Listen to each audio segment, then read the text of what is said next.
Assalamualaikum warahmatullahi wabarakatuh. Rahayu Sagung Dumadi. Kembali lagi di channel Babat Nusantara. Pada kesempatan kali ini saya akan menceritakan kisah Pangeran Timur atau Pangeran Ronggo Jumena. Bagaimana kisahnya? Tidak usah berlama-lama lagi. Mari kita masuk ke ceritanya. Mengenal kisah Pangeran Timur atau Pangeran Ronggo Jumena. Pangeran Timur sangat erat kaitannya dengan kota Madiun. Beliau adalah bupati pertama dari kota Madiun yang dahulu dikenal dengan Purabaya. Lalu bagaimana masa kepemimpinan beliau? Simak ulasannya berikut ini. Identitas Pangeran Timur. Pangeran Timur merupakan sebutan dari Pangeran Ronggo Jumena. Pangeran Ronggo Jumena merupakan putra dari Sultan Trenggono, Raja Demak ketiga yang bergelar Sultan Shah Alam Akbar Muhammad Rashid Sirullah ketiga. Sultan Trenggono wafat saat melakukan pengepungan benteng Panarukan. Pangeran Ronggo Jumena diangkat sebagai anak oleh Raden Ayu Retno Lembah. Raden Ayu Lembah merupakan putri dari penguasa Kadipaten Ngurawan yang menikah dengan Surya Pati Unus, putra dari Sultan Demak Raden Fatah. Pengangkatan Pangeran Ronggo Jumena menjadi bupati. Pangeran Ronggo Jumena diangkat menjadi bupati Purubaya oleh Sunan Bonang pada 18 Juli 1568. Saat itu, kepemimpinan telah diambil alih oleh Kerajaan Pajang yang dipimpin oleh Sultan Hadiwijoyo alias Joko Tingkir. Diangkatnya Pangeran Ronggo Jumena sebagai pemimpin sekaligus mengakhiri pemerintahan pengawasan Kesultanan Demak di bawah Kiai Reksogati. Pangeran Ronggo Jumena dikenal sebagai pemimpin yang adil dan bijaksana. Beberapa wilayah kekuasaan dari Pangeran Ronggo Jumena meliputi Surabaya, Pasuruan, Ngawi, Tuban, Nganjuk, Brebek, dan Ponorogo. Masa kejayaan Kadipaten Purabaya.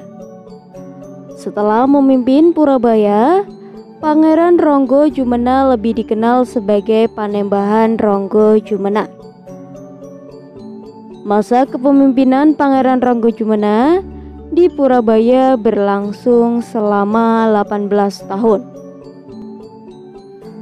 yaitu dari tahun 1568 sampai 1586. Selama pemerintahan beliau, kehidupan rakyatnya aman dan sangat makmur. Pada masa pemerintahannya, tokoh yang juga dikenal dengan sebutan Pangeran Timur ini telah memindahkan pusat pemerintahan yang awalnya di Kelurahan Sogoten ke Desa Kuncen, dahulunya disebut Wonorejo, pada tahun 1575. Salah satu alasan pemindahan tersebut karena di Kuncen mempunyai fasilitas yang lebih mendukung. Saat itu Mataram berhasil menguasai Kerajaan Pasai, sehingga posisi kadipaten harus tunduk di bawah kekuasaannya. Namun Pangeran Ronggo Jumena menolak untuk tunduk terhadap Mataram yang saat itu dipimpin oleh Danang Sutawijoyo alias Panembahan Senopati. Penolakan tersebut membuat Mataram menyerang Kadipaten Purabaya.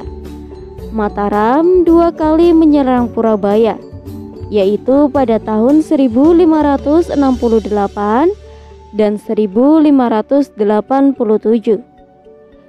Namun, kedua serangan tersebut berhasil dikalahkan karena Purabaya mendapat bantuan dari 15 bupati mancanegara timur. Kekalahan Kadipaten Purabaya setelah 2 kali mengalami kekalahan. Mataram menyusun strategi baru untuk menyerang Purabaya dengan berpura-pura menyerah. Mengetahui hal tersebut, pasukan sekutu dari mancanegara timur ditarik mundur dan kembali di wilayahnya masing-masing. Saat Kadipaten Purabaya lengah, pasukan Mataram menyerang kembali pada tahun 1590 Masehi. Saat itu pusat pemerintahan telah berpindah ke Wonosari dan kekuasaan Kadipaten Purabaya sudah diserahkan kepada anaknya, yaitu Raden Ayu Retno Dumilah. Setelah mengalami kekalahan, Retno Dumilah diboyong ke Mataram. Raden Ayu Retno Dumilah dibawa ke Pleret, Bantul. Tidak hanya itu, Danang Sutawijoyo juga mengganti nama Purabaya menjadi Bediun, yang berarti sebuah perang yang terjadi di dekat Sendang. Pada 16 November 1590, pertapaan dengan pengantin kekuasaan dari Raden Ayu Retno Dumilah ke Raden Mas Rangsang. Kabupaten Purabaya berganti nama menjadi Madiun. Makam Pangeran Ronggo Jumenah.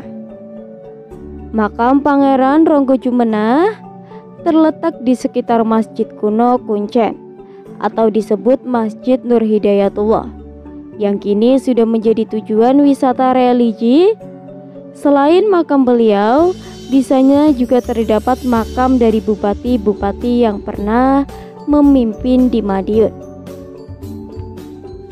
Itulah ulasan mengenai Pangeran Ronggo Jumenah alias Pangeran Timur dan asal mula kota Madiun.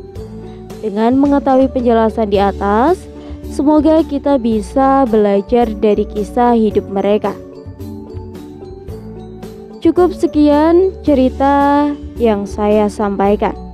Semoga bermanfaat bagi kalian semua.